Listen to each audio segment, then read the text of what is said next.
思和來思都是花樣男子，勞思原是歌校隊的優秀種子，來思只喜愛讀書，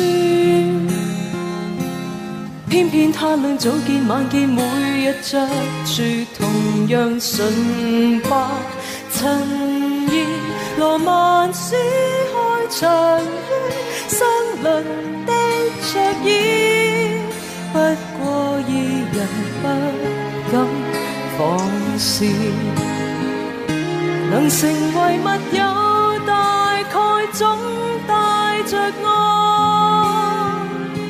但做對好兄弟又如此相愛，旁人會說不該，忘形時踏步自有一面退開，暗裏很享受卻怕講出來，兩眼即使移開轉開，心裏面也知這是愛。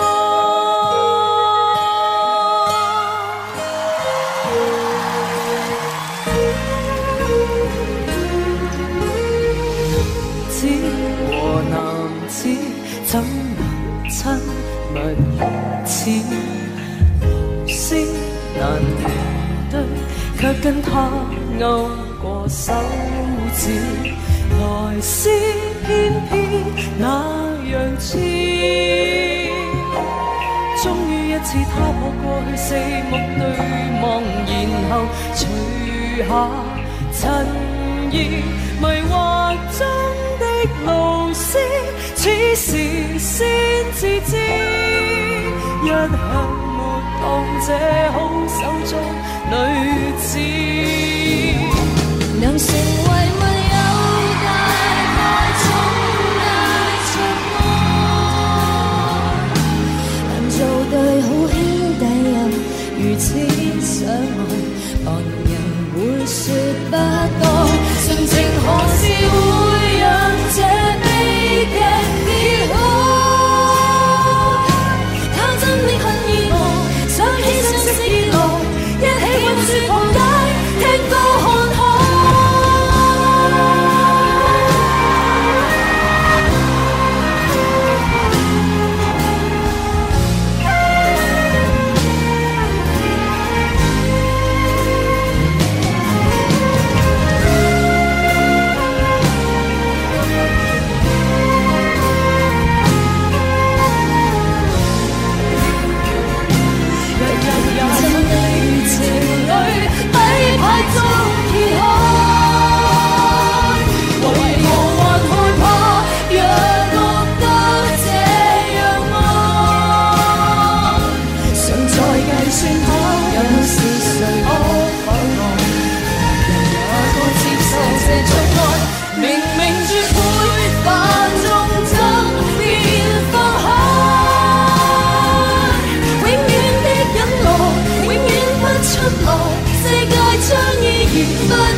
No